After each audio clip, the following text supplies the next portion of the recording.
Hey there guys, this is Dwight Shelby with the OppositeForceParkour, and today I'm going to show you guys how to go from this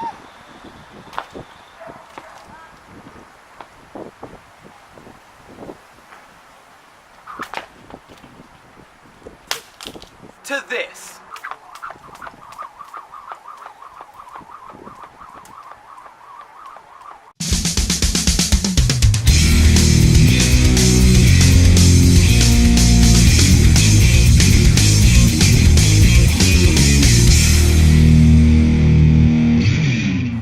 Going to be wondering why we're even touching on jump roping. Jump roping is an absolute must.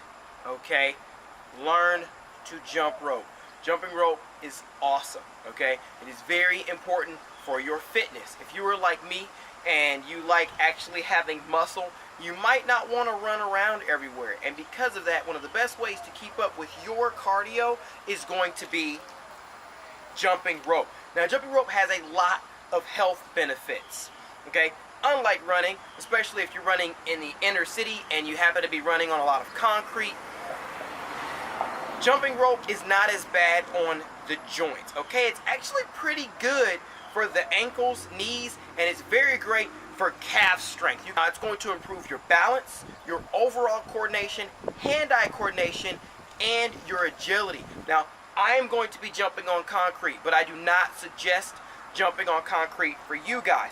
The main reason that I'm jumping on concrete is because I'm actually preparing myself to start my concrete training for parkour. So it's going to be really important for me to go ahead and get some of these jumps down on concrete. Another thing, yoga mats, alright? Yoga mats are great to jump rope on as long as you're not actually hitting the edge of the yoga mat and pulling it up. And then hardwood floors. Hardwood floors actually have a bit of give in them, and that allows you to get a nice bit of reverberation from the floor, and you don't have to worry about hurting your joints or sending all kind of pain up through your body. Now, before we really get started with this, we're going to talk about some of the big problems that most of you might be having and the reason why you're not jumping so well. Then I'll show you how to actually take care of those problems and start jumping like a boxer or a tennis player, or any of these other professional athletes out there that really understand the benefits. Now let's figure out what you guys might be doing wrong so that we can start correcting those problems as we're training ourselves to get more revolutions.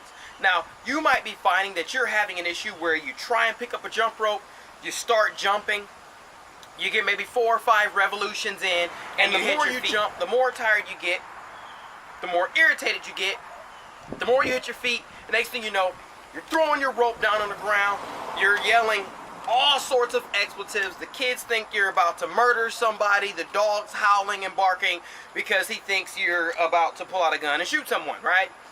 You don't want that, okay? You want to be able to jump efficiently. And remember, efficient jumping is the best. Actually, we're going to get into that because you're not really jumping rope at all, you're actually skipping rope. Now this rope, as you can see, is maybe a 1/4 inch. Alright? So another problem that you guys might be having is that you're jumping way off the ground. I'm going to show you what that looks like and why we don't want to. It's going to be high jumping. Alright? You're jumping too high. It's an issue of anxiety. Okay? The more you jump, the more you will understand the form of jumping and how much you actually need to jump or how high you need to jump. Alright? So first I'm going to show you what you're doing wrong, then I'm going to show you how to correct it. So here we go. Super high jumps. Couldn't even get the stinking rope under myself, and that's what's probably happening to you guys. Okay, super high jumps, and you're gonna be like, Dwight, you're crazy. D, this doesn't make any sense. You're about to tell me to jump without actually jumping? I am. You're not actually gonna jump rope. You can actually throw your rope to the side. 2, 3, 4, 5, 6. Not only is this a great warm-up for jumping, but you're emulating the same movement.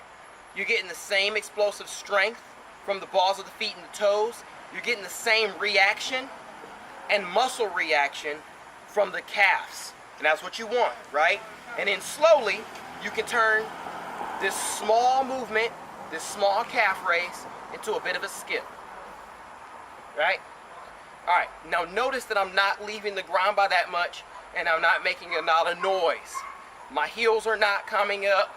I'm not running out of breath yet. My toes are pointed forward for the most part. Don't turn your feet in like this. Don't turn your feet out.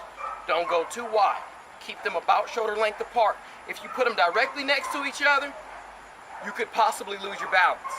Now remember that skipping rope is about rhythm, okay? Think about dancing. You can dance without music on, but it's gonna be a little awkward and people might look at you like you need to go to an insane asylum and be wrapped up in a big white puffy coat. You don't want that, right? So you don't wanna just be dancing around with no music on. Somebody might think you're nuts, right? Same thing with skipping rope, right? You could do this all day, but if you don't have the sound of the rope, it's gonna be confusing. So if you're absolute beginner, I mean, every time you turn a rope, you're hitting your freaking shins, it hurts, or you're jumping crazy and you're getting shin splints or something like that, start with this. Really, this. And I want you to grow accustomed to this rhythm. This is the speed that we want to jump. And every time we hear this skip, and we can speed up. That's what I want you to do to start learning how to jump. The reason is because this is going to teach your body how to coordinate rhythm. Build consistency, build coordination, and build rhythm. Jumping is all about rhythm. Now let's talk about your rope. Some of you guys might actually be jumping with a rope that's too long or even too short. So what I want you to do, when you get your rope, it's going to be a lot of different materials. You might have a silicone rope. And honestly, I have a really horrible story to tell you guys.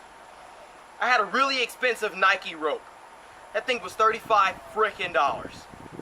I boiled it, I stretched it, I cuddled it, I put it under my pillow, I read bedtime stories to it, I took showers with it, all kind of stuff to get that rope to stretch out, and it would not. It would coil up, it would wrap up around itself. You don't have to go spending a bajillion bucks on a rope. I think this rope was $12 and it's one of the best I've ever had. A good rope will start about $9.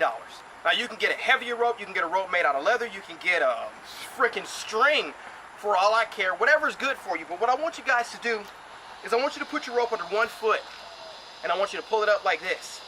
You don't want it to be higher than your shoulder, all right? Best place is actually right at the armpit. I jump with mine a little long, it just makes me comfortable. So whatever makes you comfortable. But the relationship between your rope turn and your feet or your bounce, proper bounce, is all about, again, rhythm. Rhythm and consistent turning, all right? So that's what we're doing with our feet. Our knees are only doing some work when we come down and come back up. Make sure you're not jumping flat-footed. You're not jumping like this. You're staying on the balls of your feet, just like a parkour landing for a precision. Stay on the balls of your feet. Maintain a light bounce, the lightest bounce you could possibly get. All right, so let's actually do some revolutions. Now you're probably thinking to yourself, D, you keep talking all this crap. I get it, I know what you're saying, but I still can't turn well. I can't do these 100 revolutions that you're talking about. You don't need to, okay? What you need to learn to do is to do as many revolutions as you possibly can and don't give up. That's actually the key to learning how to jump well, is not giving up. If you give up and you restart jumping every time, over and over and over again, you'll never build up that consistency to actually be able to jump. Let's go into the elbows. Keep them pinned. You want them pinned. You want your arms down. If you look, you want to see the arm and out, about a 45-degree angle. You don't want to be up like this at 90. Okay, that's a problem a lot of people make too. They either have their elbows pinned, their arms are out too wide, or they're out way like this. And that'll burn your arms out. You're not actually getting the exercise that you want. You're just turning your arms way out here. You should be able to make 2-inch circles, maybe 2.5 at the largest, all right? So let's actually do some skipping so you guys can take a look at it.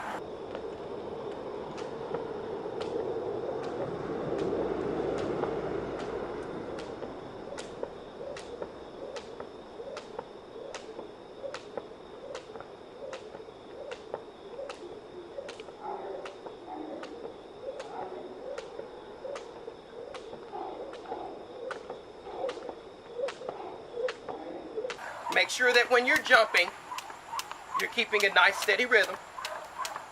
Jump on time with your rope. Jump to the music. Keep a light bounce. Don't spin crazy with the arms. Make sure you're keeping a nice steady spin at the wrists. Keep the wrist pinned in. And breathe. breathe. Learning a rhythm for breathing is very important. Now we can talk about sets and reps, or time. Okay. I like to count my jumps by 100, but it also depends on what I'm doing.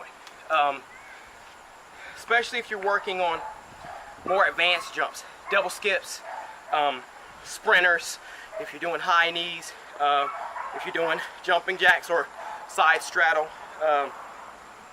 There's lots of different variations of jump roping. That's all it really takes to learn how to jump, guys. Your main focus is correct your form, okay? If you got some of these mistakes, double jumping, flaring your arms out real wide, your feet are too wide or something like that, those are really easy to correct with practice. Consistency. Jump consistently, okay?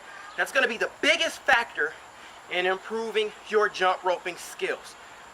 Take your time, be patient, treat jumping just like any other discipline. Love it, like it, hate it, doesn't really matter because it's great for you. Alright? So what I want you guys to do is turn on the timer.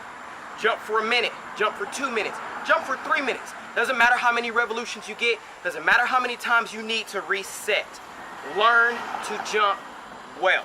Alright? I want you guys to like and subscribe. And remember, it is July. 100 subs in July. So share, share, share, sub, sub, sub. In the next few days, we're going to have some of these videos coming out that are going to detail the new Force Fit system. Alright? So stay tuned to Fitness Fridays. Keep up with us. Leave us some junk in the comments. You can say, hey D, I want to see a video about pull-ups, or hey D, I want to see a video about how to increase my explosive strength. Whatever the heck it is you guys got that you want to see, let us know and we will get it to you within the next couple of weeks. Later.